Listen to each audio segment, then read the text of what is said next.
Представители знака зодиака Водолей. Водолей, мои дорогие, здравствуйте. Таро прогноз, гороскоп, ретроградная Венера. Период из 23 июля по 9 октября.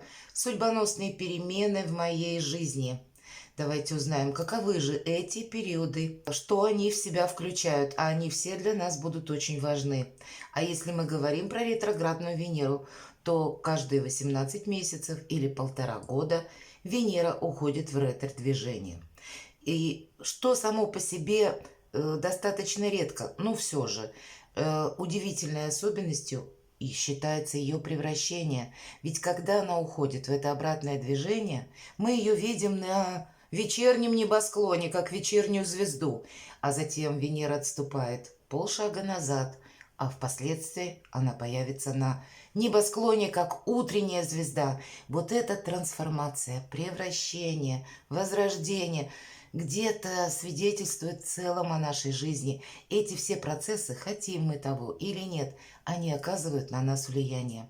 И если вы открутите словно пленку своей собственной судьбы на полтора года назад или около того, вы можете прийти к выводу, какие были полтора года тому назад или 18 месяцев у вас на тот момент мысли, или что для вас было наиболее важным, какой вопрос был на повестке дня.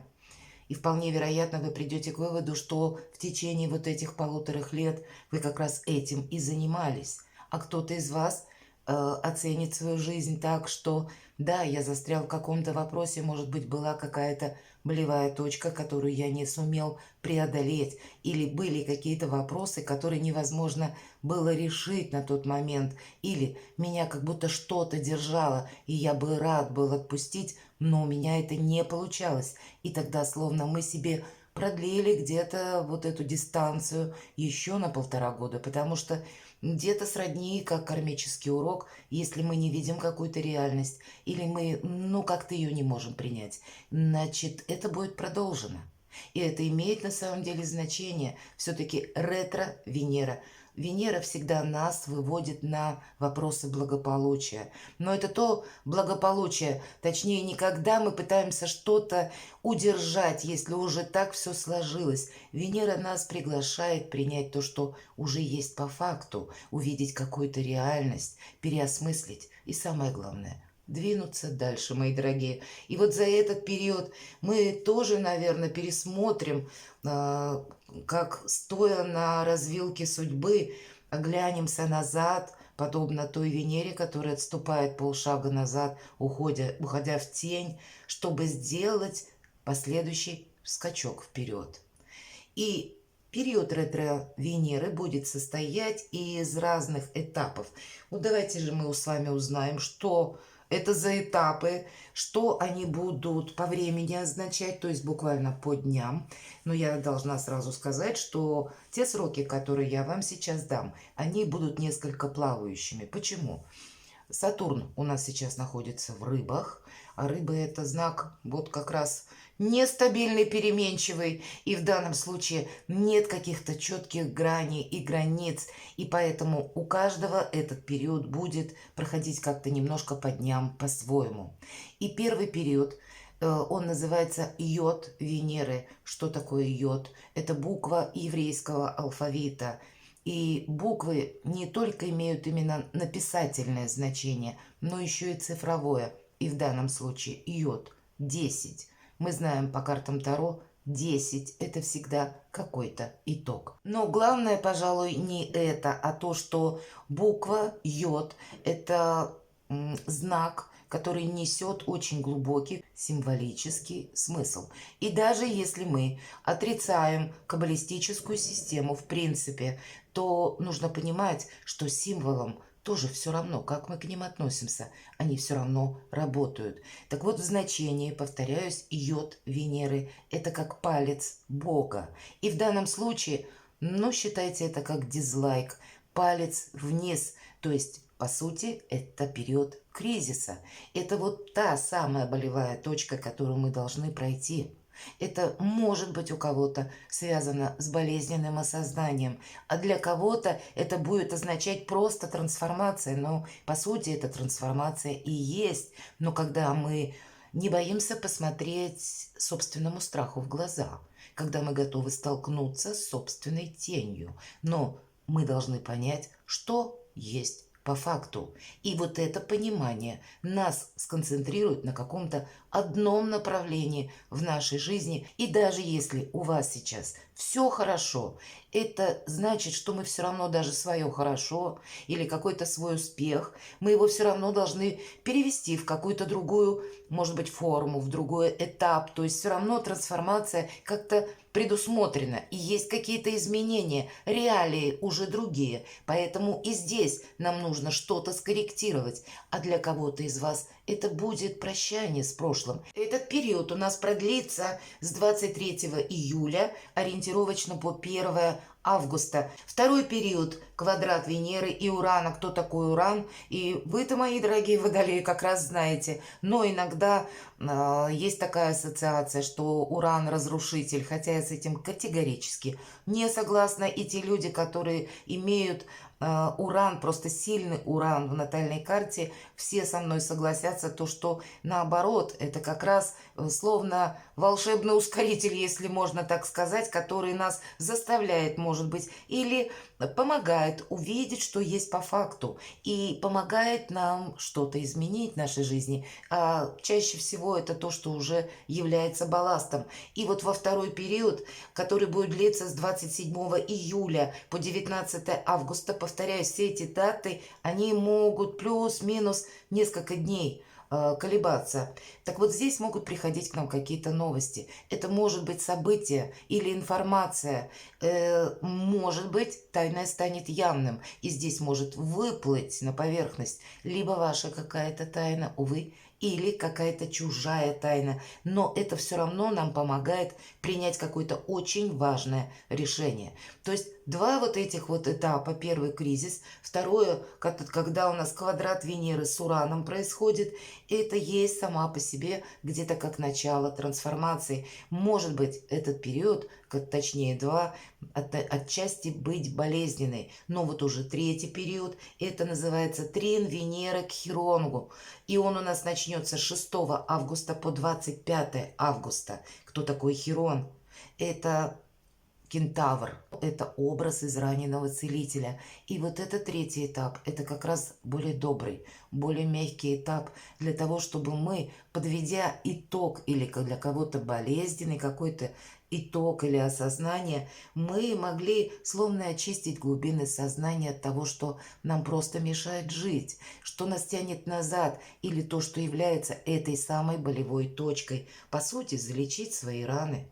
Может быть, это потенциал, какие-то глубокие сердечные, душевные раны тоже залечить. Период, когда мы закладываем свое возрождение. И 13 августа, вот как раз по Венере, происходит ее превращение в утреннюю звезду. Венера выравнивается с Солнцем и создает вот такой аспект, когда мы ее видим уже как на утреннем небосклоне. И этот пункт или этот день тоже плюс-минус сколько-то дней мы можем ощущать, как действительно что-то сдвинулось с мертвой точки, как будто в нас какое-то преобразование, когда нас уже не тяготит какая-то прежняя ситуация. И мы понимаем, что бы ни было потом, нас уже где-то это цеплять не будет. А потом у нас как раз выстроятся 5 планет, причем самые главные игроки в небесной канцелярии. То есть какие-то процессы, они все равно продолжатся. И это у нас будет с 23 августа и по 3 сентября, то есть буквально последний день ретро-Венеры. И у нас будут в ретроградном движении Сатурн, Нептун, Плутон, Венера и туда же еще и Меркурий. То есть, ну вот все собрались. И физиологически это может проигрываться как период, когда мы испытываем где-то слабость, может быть, недомогание, какая-то вялость, может быть. Могут быть и люди из прошлого, потому что это огромная ретро-сила 5 планет. Но и надо сказать, что сам-то по себе этот аспект, вот эта слабость, она нам где-то отчасти помогает. Это, знаете, здорового равнодушия где-то состояние, когда нас, опять же, не цепляет эмоционально. Нас сложно расшевелить, потому что нам как будто все равно. Вот как бы оно ни сложилось, но вот уже настолько отболело, отгорело, что уже не цепляет. И последующие периоды, они как раз идут как в сторону трансформации. Первый это у нас будет квадрат Венеры и Юпитера. Опять же, плавающей датой может начаться с 25 августа. Вот так вот он где-то и будет по числам, по датам, но прочувствуется у каждого по-своему и продлится по 30 сентября. Так вот, этот аспект как раз выносит на поверхность некоторые денежные вопросы. И здесь вступает как раз та конкретика, что есть сейчас по факту. Хорошо, мы какой-то период переболели, выздоровели, что называется, да, приняли какую-то реальность, а теперь мы встаем перед вопросом, и что мы будем делать дальше. И если мы говорим по Венере, у нас чаще всего проигрываются это финансы, отношения. Вот как раз вот эти две сферы, последующие два периода будут наиболее актуальны. И финансы это у нас как раз Венера и Юпитер, и конкретные вопросы, куда я трачу деньги, где мои деньги, зачем я купила это мне кто-то насоветовал, или это престижно было, или все пошли купили, и я пошла купила. Но я, к примеру, говорю, почему? Потому что если мы говорим, денежная энергия – это один из способов взаимодействия с миром. Так вот, для чего-то в этот мир пришли. У каждого своя миссия, у каждого какая-то великая задача, и мы должны самореализоваться. Вот как будто нам нужны деньги для того, чтобы инвестировать что-то в себя. Может быть, осуществить свое желание, свою мечту, какую-то цель. И мы сами захотим об этом подумать. Не то, что на нас даже вот кто-то будет влиять, но будет как внутренний посыл, инсайт, именно задуматься и что-то распланировать. Прекрасное время. И далее, с 3 сентября, это как раз время, день выхода из ретро-движения Венеры, и по 8 октября, может быть 8, 9, 10, будет соединение Венеры с Юноной, а Юнона – богиня астероидов, и у них с Венерой одинаковая энергия. Это великолепный союз. Это сила доброты, сила мудрости, сила радости. И вопросы у нас будут соответственные. Любовь, чувства, брак. И по части брака, то есть вопрос статусности вот в этот период. За кого я хочу пойти замуж, а за кого точно не хочу. Или на ком я хочу жениться, а на ком даже думать не хочу. То есть вот так кардинально может стоять вопрос. Кого я хочу видеть в своем окружении? Какие люди мне больше приятны? Кто со мной словно в одних энергиях находится? Кто меня не пытается перевоспитывать или давит на меня как-то, действует деструктивно, а я хочу именно с тем быть человеком, который меня вдохновляет чем-то. Ну и то, что мы называем, наверное, токсичные люди, вот нам захочется сменить окружение или как минимум его каким-то образом причесать, может быть, и так вот тоже может проиграться. Может быть, и, кстати, вопросы по поводу партнерства. Это может быть как по части службы, а может быть и по бизнесу. Ну, вот такие астрологические аспекты. А сейчас мы посмотрим, что нам скажут карты Таро. Мои дорогие водолеи, не всегда астрологические прогнозы совпадают с Таро и наоборот. Но я надеюсь, какую-то подсказку благодаря своей интуиции. Ну, какой-то, вы же знаете, у каждого своя ситуация. И если вот все вместе соединить, астрологию, Таро и интуиции, ну, явно чем-то будет полезно. Первая карта — оценка ситуации. Мы так ее назовем и достанем одну карту. Как Таро видит. Мы достанем две карты, и может быть это будут два события, а может быть и две сферы жизни, где это наиболее проиграется, или какие-то вопросы с этим связаны. Давайте раскроем и посмотрим, в зависимости от того, что это будет, каково продолжение, каковы перспективы. Неожиданные события в этот период, возможное. И что нам помогает. Какие энергии. Итак, оценка ситуации. Я называю эту карту информационного хаоса, пятерка жезлов. Это разрозненная информация, такие же где-то разношерстные назовем люди или какое-то общение, нет какой-то стабильности, сама по себе ситуация, когда самое правильное сторонним наблюдателем сначала пронаблюдать, чем дело кончится или к чему приведет этот разговор. Или каким образом, если я туда буквально встряну и начну участвовать, чем для меня это все закончится. Определенно торопиться по этой карте не следует. И может быть такое, что нас будут пытаться к чему-то привлекать или уговаривать, чтобы мы кого-то поддержали или приняли чью-то точку зрения. А карта усердно говорит: нет, будь сторонним наблюдателем. И потом ты уже как будто разберешься. Давайте посмотрим, что дальше. Но сам по себе, видимо, информационный поток и, надо сказать, период этот, когда теоретически возможны какие-то фейки или вот та самая информация, которую не выстроишь в какую-то логическую цепочку, потому что она настолько неоднородная, разная, может быть противоречивая. Утром пришла одна, а вечером пришла другая, которую утреннюю исключает. Значит, точно торопиться не стоит. Ух ты. Сфера жизни хотела сказать. А здесь у нас старший аркан, карта сила. По старшему аркану может проиграться любая сфера, начиная от отношений, кончая вашими честолюбивыми планами. Но обратите внимание, девушка держит словно на цепочке, если не на цепи льва. Так вот, карта говорит, что у вас очень сильная будет позиция. Но все-таки карта сила по энергетике, она похожа на карту мага. Это холодная энергия. Хотя карта у нас прорисована в этой колоде огонь, правда?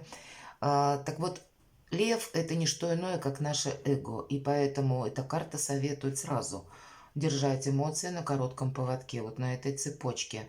Мы не должны проболтаться, мы не должны что-то преждевременно рассказать, как открыть свои планы, так с другой стороны демонстрировать свою силу. Сила у вас будет к решению любых задач. Может быть, сила интуиции. Видеть вот по этой пятерке жезлов, я сказала, информация. Здесь ведь и фейки, и обманы, тут все, что хочешь, может быть. И может быть непреднамеренный, а потому что обстановка какая-то турбулентная. Вы можете в такой оказаться.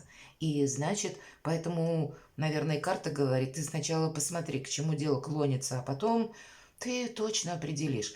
И старший аркан силы так и говорит, что вы будете, возможно, видеть даже, каким путем пойдет ситуация. Но если вам дано такое знание, его надо очень аккуратно использовать. Не настаивать ни на чем, а больше быть где-то в позиции серого кардинала. Вот чего бы это ни касалось. Но все вопросы вы себе словно должны обернуть как-то в пользу. И к этому есть все возможности. И каковы же у нас будут перспективы? Смена статуса, император. Причем смена статуса у кого-то через личную жизнь. А для кого-то эта карта будет означать, что получить должность или как самовыражение, вполне вероятно. Кто-то может по этой карте идти оформлять какие-то документы. Все-таки ведь император — это у нас олицетворение власти, порядка, какой-то иерархии. Я должна сказать, два старших аркана. Безусловно, они к любой сфере могут относиться. Так вот, по императору, если мы сказали, что статус меняется, но есть еще один момент. Это все-таки император. Он власть в своих руках держит. Поэтому и вы как будто будете каким-то процессом управлять. Тут есть возможность вообще себя самого изменить. И, кстати, многие вопросы порешать, если мы говорим про высокие инстанции. Но мы не должны рисковать собой. И поэтому нам карта где-то напоминает, да, о позиции стороннего наблюдателя. С одной стороны, император, энергетика такова, что он рассчитывает сам на себя. И он не собирается собой жертвовать. Он не собирается жертвовать своим добрым именем. Мы уже сказали, да, по пятерке жезлов, что нас могут привлекать, чтобы мы с чем-то согласились или кого-то поддержали. поддержали. Император немного сам по себе. И он понимает цену успеха и то, что какая-то цель важная, она должна оставаться неизменной, а вот планы он подкорректирует. И он точно так же понимает, что обстановка, она все время будет меняться. Поэтому он тоже где-то готов одновременно быть гибким, если это потребуется или это будет необходимо. С другой стороны, это как подсказка. Если мы действительно хотим чего-то добиться, да, или изменить свой статус, мы должны действовать по закону, не перепрыгивать, то есть через голову руководителя, начальника, и тогда мы очень быстро все эти ступени пройдем. То есть ступенчатость иерархии нам тоже как будто нужно уважать. Ну, как ни крути, это возможности, причем сделать что-то для себя самого, получить какой-то совершенно другой уровень, может быть, заслуженное признание, или получить успех какой-то в решении вопроса, или, может быть, более масштабно в каком-то деле. Неожиданное событие. Прекрасно. Правда, мои дорогие водолеи? Четверка жезлов – это карта уверенности, стабильности, вообще это праздник после победы. И есть победа, и есть праздник. И в этой колоде, если больше жезлы, это у нас деловая где-то сфера, огненная, это дела, работа, бизнес или деньги. А здесь нам семья показана, и эта колода допускает, что вот именно семейный тоже может быть праздник, есть какая-то победа, есть повод для радости. И самое главное, четверка – это как 4 столпа. У нас все под контролем, поэтому как будто неожиданностей нет от наших правильно распределенных энергий 2 старших аркана. Тут у вас есть, понимаете, по пятерке жезлов, что тут всегда есть риск пойти не в ту сторону, поэтому будьте прозорливы и где-то интуитивно восприимчивы, отслеживайте, что люди говорят, что вообще вокруг происходит. И не для того, чтобы ринуться в бой, да, или для того, чтобы быстрее в чем-то участвовать. Нет, надо сначала посмотреть, куда дело клонится, к чему тут вообще разворачиваются события, чтобы просчитать что-то. Понимаете, тут риск по императору категорически должен быть исключен. Да и карта-то сила, мы сказали в энергиях мага, маг собой тоже никогда не рискует. Что нам помогает? Рыцарь кубков, ну, какое-то приятное известие. Знаете, вам, наверное, Вселенная будет помогать. У кого-то, если проигрываются вопросы семьи, отношений, ну, вполне вероятно. Предложение руки и сердца. Или вы сами будете делать такое предложение. Но рыцарь кубков – это всегда приятные эмоции и вдохновение. И значит, все это нам тоже помогает. Какова же вторая сфера? Деньги, мои дорогие, девятка пентаклей. Причем те деньги, которые мы не тратим, они должны быть именно на наш какой-то личный прогресс направлены. Или на какую-то инвестицию очень важную. Деньги, видимо, нам говорят, будут. Причем это та карта, когда мы ими остаемся довольными. Так вот, какие перспективы, как видят карты? В паж кубков. Вы знаете, для кого-то это может проиграться вплоть до рождения детей. Или какие-то еще добрые новости в вашей семье, в вашей паре, какие-то предложения. Но паж кубков – это же радость какая-то. И где-то, опять же, вдохновение. Или это новая идея. Но это всегда какой-то радости нас как будто ведут, приглашают. И если по финансам, значит, каково продолжение по финансам? Останетесь довольны, мои дорогие. И каковы неожиданности, неожиданные события. Ну, дай бог всем таких неожиданных событий. Десятка пентаклей. Клад у нас туда показан, на карте прорисован. Хотя десятка пентаклей ведь не только о деньгах. И вот мы говорили, кстати, по йод Венеры. Это число 10. Так вот, в неожиданностях, видимо, могут быть вопросы с деньгами. Поэтому не рискуйте как собой, своим добрым именем, своим положением в обществе. Ну, так и деньгами тоже не рискуйте, мои дорогие. Хотя для кого-то из вас внезапное получение денег, может быть, какого-то гонорара, а для кого-то из вас это еще может быть как создание семьи, так еще и решение каких-то вопросов, которые, может быть, с недвижимостью будут связаны, либо с стороной вашей будущей семьи, но материализация, благополучие, вот все доброе, светлое, вместе с деньгами, как ни странно, проходит по десятке пентаклей. И чем-то мы должны правильно распорядиться. Вообще бы сказала, вот семейные вопросы, именно, может быть, бюджета или распределения, но это, знаете, это когда сообща. Это когда нас тут что-то радует. И даже если вы один или одна, во-первых, я бы сказала, есть возможность, как и допускаю, по крайней мере, нового знакомства вполне вероятно. Хотя по Венере ретроградной считается, что не продлятся эти отношения как бы долго. Но, знаете, у каждого, наверное, свои варианты, альтернативные развития судьбы. Ну, кто знает, тем не менее, для кого-то, даже если вы один или одна, это может означать как раз деловую сторону вопроса или ваши какие-то ну, амбиции в хорошем смысле, когда у вас получилось осуществить какое-то дело, вы остаетесь им довольны, потому что меняется, может быть, как и должность, так меняется и финансовое вознаграждение ваше. Что нам помогает? Ну, вообще шикарно, посмотрите. Правда, какого-то итога вы, мои дорогие водолеи, все-таки достигнете. Это будет, причем то, что вас будет радовать, вас будет не просто вдохновлять, а когда у нас, посмотрите, десятка пентаклей и десятка кубков. Где-то десятка кубков включает смысл и десятки пентаклей, потому что само по себе благополучие с радугой, но все-таки есть еще и 10 кубков. Это словно наполненность эмоциями приятная. И значит точно, мои дорогие, кто долго встречается, скорее всего, хотя может быть, и недолго даже встречались, вопросы личной жизни для вас определенно в этот период будут очень большое иметь значение. Но и финансы, но что хорошо, это где-то, знаете, со знаком плюс нам сразу говорят карты и какие-то новые возможности.